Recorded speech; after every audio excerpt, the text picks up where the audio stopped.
में रफ्तार का कहर देखने को मिला, जहां पर एक बेकाबू ट्रक ने टोल प्लाजा पर खड़ी कार को रौंद दिया, जिससे कार में सवार एक ही परिवार के 3 लोगों की मौके पर मौत हो गई। हादसा फतेहगंज पश्चिमी इलाके के टोल प्लाजा का है। हादसे के बाद ट्रक ड्राइवर मौके से फरार हो गया।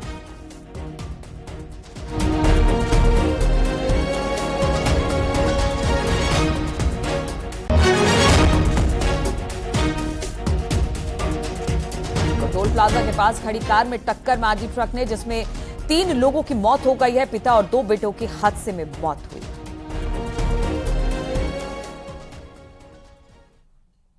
और यूपी में पर्यटन को बढ़ावा देने के लिए अयोध्या और वाराणसी की तर्ज पर सोलर बोट चलाई जाएगी।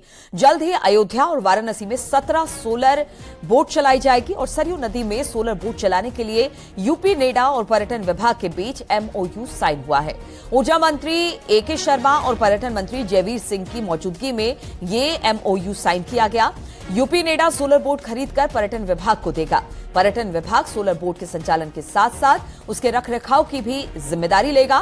फिलहाल अयोध्या में 2 और वाराणसी में 1 सोलर बोट चलाई जाएगी।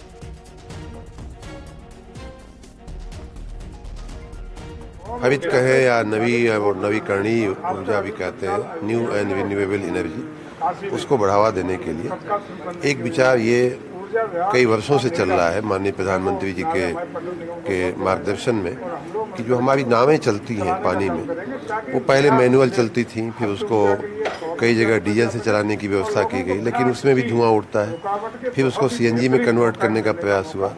अब हम अगला चरण जो है, जो आधुनिकता के हिसाब से अगला चरण लेते हुए, कदम लेते हुए, हम उसको सोलर एनर्जी से चलाने का प्रयास कर रहे हैं।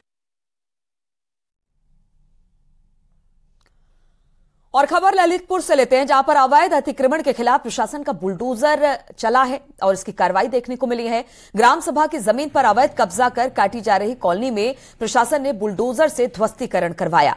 शहर से सटे पनारी क्षेत्र में ग्राम सभा की जमीन पर अवैध कब्जे पर कॉलोनी काटी जा रही थी और वहीं पर इस बुलडोजर की कार्रवाई को अंजाम दिया गया है और वहां पर जो भी अवैध कंस्ट्रक्शन था उस पर बुलडोजर की कार्रवाई हुई है।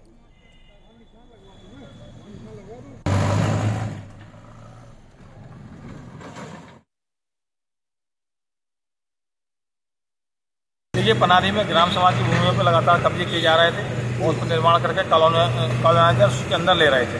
तो ग्राम सभा की भूमियों को उत्खनन कराया जा रहा है और जो अनियमित कॉलोनीज हैं वहाँ ध्वस्तीकरण की कार्रवाई की जा रही है। सर, कहाँ कार्रवाई हुई है? पनारी में ही काफ़ी सारी कॉलोनी अवैध रूप से विकसित की जा रही हैं, जिन्हें रोकने के लिए कई बार इन्हें चेताया गया, परंतु नहीं मानने पर ध्वस्तीकरण की कार्रवाई की गई।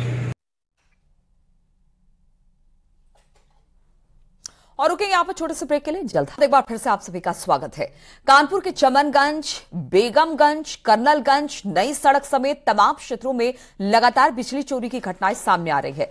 बिजली चोरों को पकड़ने के लिए ड्रोन की मदद ली जा रही है। ऐसे में कई स्काई कर्मचारियों के साथ मारपीट भी की गई। बताया जा रहा है कि इन सब की वजह से अब पुलिस टेस्को के इस अभियान में कदम से कदम मिलाकर चलेगी, जिसके आदेश संयुक्त पुलिस कमिश्नर ने दे दिए हैं। अब पुलिस तीनों टाइम टेस्को की टीम के साथ रहेगी और अभियान में जो भी रोड़ा बनेंगे उनके खिलाफ तत्काल कार्रवाई करेगी। विद्युत कर्मचारी डे नाइट ऑपरेट कर रहे हैं। उनका जो कार्य है वहाँ पे डे नाइट ऑपरेशन में उन्हें सुरक्षा कर्मियों की आवश्यकता है। तमाम जगह पे जहाँ पे लोगों ने कटिया लगा रखे हैं या बिजली का गलत तरीके से ट्रांसमिशन लाइन से बिजली ले रहे हैं, वहाँ पे उनको ऑपरेट करने में, गलत चीज़ों को रोकने में हमारी आवश्यकता है। हमने अलग अलग टीमें बना दी हैं। उपभोक्ताओं को बिजली बिना किसी ऑब्स्ट्रैक्ट के मिले, इसके लिए विद्युत विभाग तत्पर है। इन सब के बीच अब कटियाबाजों के खिलाफ अभियान की शुरुआत हो चुकी है और इसमें अब ड्रोन का सहारा भी लिया जा रहा है। ड्रोन के सहारे से तमाम ऐसे लोग चिन्हित किए गए हैं जो विद्युत चोरी कर रहे थे। इनके खिलाफ मुकदमा की भी ताबड़तोड़ कार्रवाई की जा रही है। अगर पुलिस अधिकारियों को माने तो तमाम मुकदमे लिख दिए गए हैं और अब संबंधित थानों को भी निर्देश दिए गए हैं कि किसी भी सूचना पर यदि कोई विद्युत चोरी कर रहा है तो उसके खिलाफ सख्त से सख्त कार्रवाई की जाए। विजिलेंस आशीष पांडे के साथ अमित गंजू, न्यूज़ 18 कानपुर। और रुकेंगे यहाँ पर छोटे से ब्रेक के लिए, बहुत